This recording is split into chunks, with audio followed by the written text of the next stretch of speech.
Sometime in the not too distant past, I think, I made a video of this. A 15-inch titanium Macintosh PowerBook G4.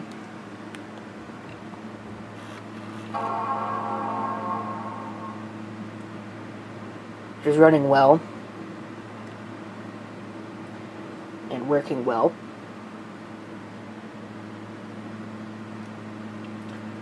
In that same video, I had shared with you this machine,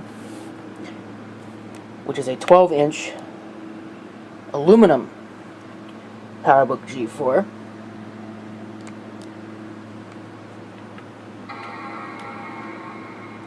With probably some of the worst speakers known to mankind.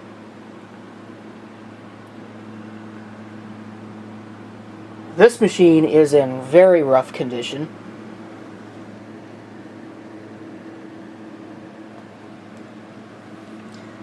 It is exceedingly rough.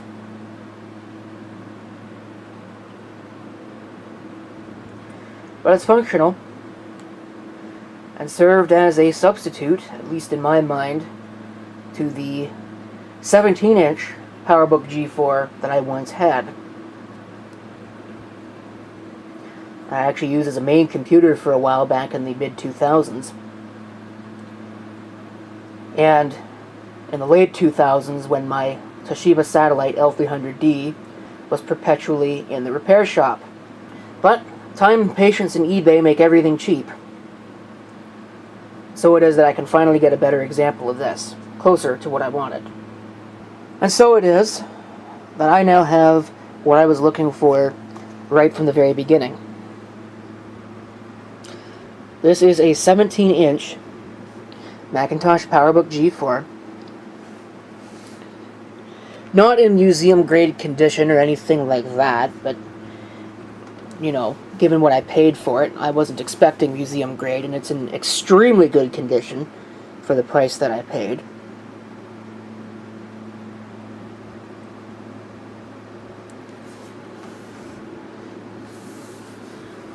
You need to clean it up a little bit.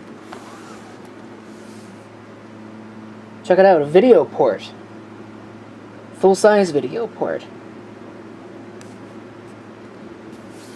I think this has 2 USB on it, does it not? Yes, there is a USB over there. Alright. Taking a look here. Yeah, like I said, not museum grade or anything like that. Again, I do need to clean it. The most amazing thing is probably that.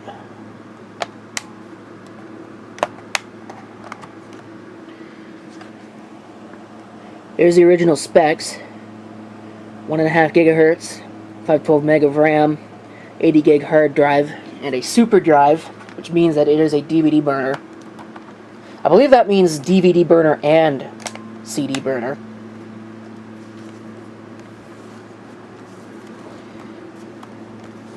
One of the big problems with these is that the displays tend to warp.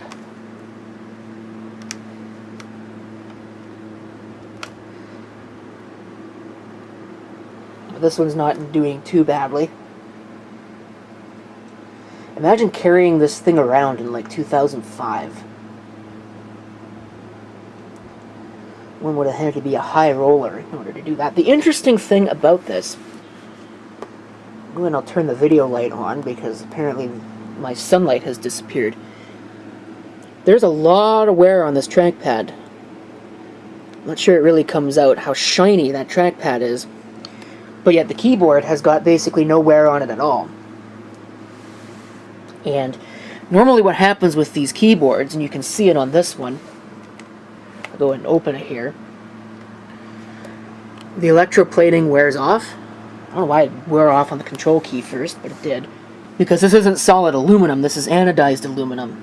The screen looks almost perfect. What happens with a lot of these is keycap rub. And there might be some of that there, I mean, I just don't see any of it. Trackpad, check out the size difference with that trackpad.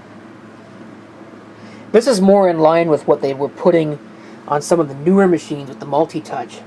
So I got this machine here, not in museum grade, but in very good condition, physically. How well does it run? Well, I have powered this on. I know that there is PII on here. I haven't done any work on the software side of things, but it boots and computes.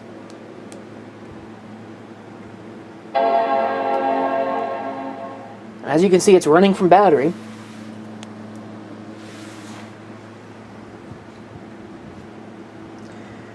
I believe this thing has seen some upgrades in its time, particularly with the RAM.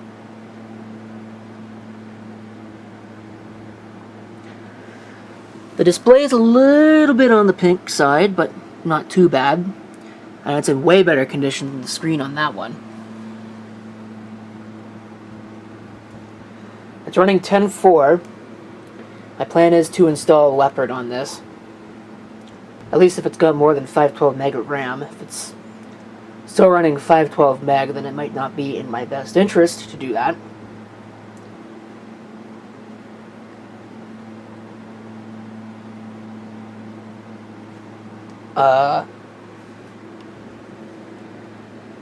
Well, maybe that battery is not as good as I thought it was. Take two.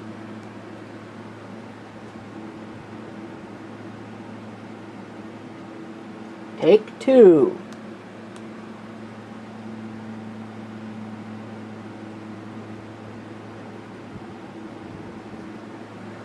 Why not?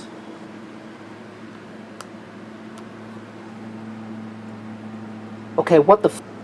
Okay, well that was weird. It decided to go into like some weird pseudo-sleep mode that even pulling all power from didn't work. So I had to hold the power button and slam the keyboard. Like, I don't know. I didn't think the PMU on these things was terribly designed, but I guess it must be. Like I said, even pulling the power cord and the battery, it was still in the pseudo-sleep mode because this LED in the front was pulsating. But now with AC power, this should work a little bit better.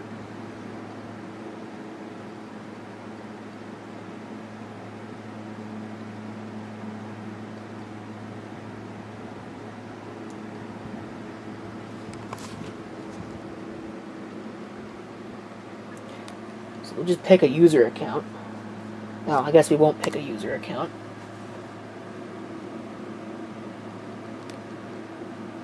Okay, I know I reset the password on one of them, because I've been in this machine. There. Using the good old single user mode trick. Excellent security. You see they set this up their own way. It drives me nuts. I don't know if this thing is got, holy crap. Alright. Like I said, personally identifiable information all over the place. I'm now waiting for about 20 different things to load down here. Okay, so now that we've gone through all of that, it's running the latest release of 10.4 Tiger, 1.5 GHz PowerPC G4 with 1 GB of RAM, so it has been upgraded minorly. Not too much.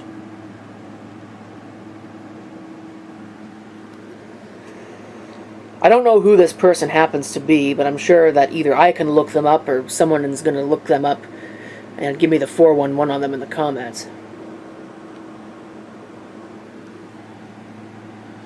Let's see, hard drive.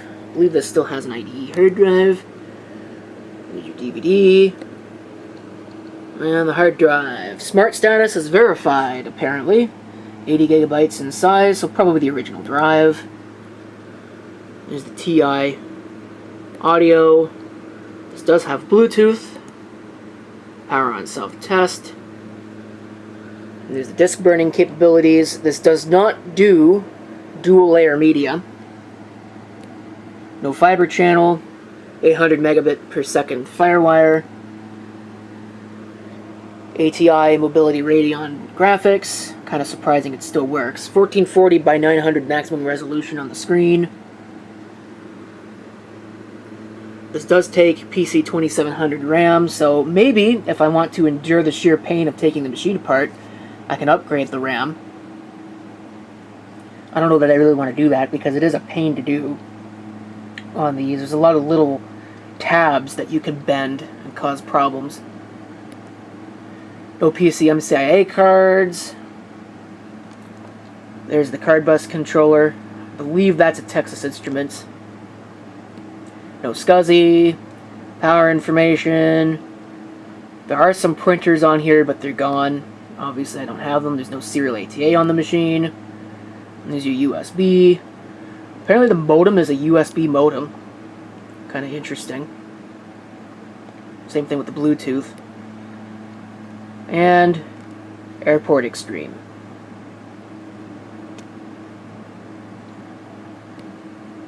So, let's see what we can do here. Without going too deep into people's personal information. Lots of programs. Let me get all that out of here. Are there any OS 9 programs on here? Oh yeah, there's a couple. But it looks like it's just the standard fare. There's nothing... Well, there's Acrobat 5. That I don't think is standard issue. I do actually want the applications folder. Because I want the utilities. If I can find it. Software Restore. I wonder if that's the original PowerBook Restore thing. What I'm looking for is the disk utility, but I don't see it. Well, that's interesting. Apparently this doesn't have disk utility on it. I tried to click on computer. Let's see if maybe it'll find it here. I mean, I see iDisk utility, but that's not what I want. There's the plist file. But again, that's not what I want. There it is. So someone must have moved it out of the location where I wanted it. That's the one that I want, is the regular disk utility, which disappeared. I don't know if you noticed that. I want to see if I can find the smart information on this. See if I remember how to do this. I thought you could do that on this. I guess not. Maybe you could do it from the terminal if you take a look at Smart CTL, but I don't know about you, but I'm too lazy to do that. Yeah, I tried opening that iDisk thing. It's not really what I wanted. So, anyway, what I'll probably do with this is I'll hook this up to my network. Yes, I know. It is at least marginally safer than hooking up on a Windows machine to your network. Not perfectly safe. There are macOS viruses out there. But I'm going to plug it into my restricted network and try and offload all this crap that's on it. Maybe even take an image of the hard drive and do it that way, but I don't know. I'll probably just try and offload the data. How much data is on this thing anyway?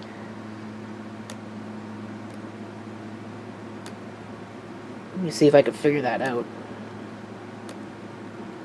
Get info.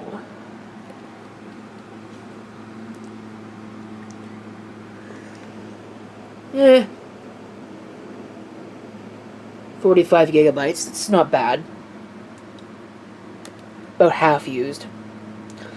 So anyway, stay tuned in the future because this thing will probably be getting 10.5 Leopard at some point.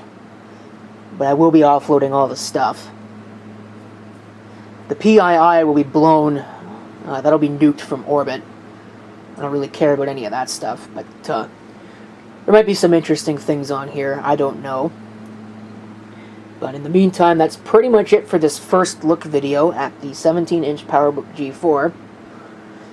One of the few remaining machines missing from my main computer lineage. I think the last one I'm still looking for is an IBM PC XT with a CGA IBM 5153 monitor.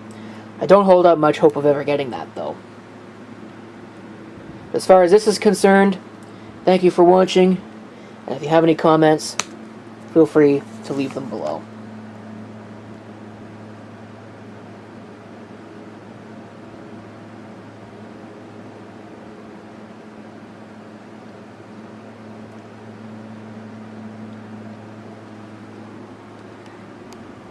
And yes, it's got to light up an Apple logo.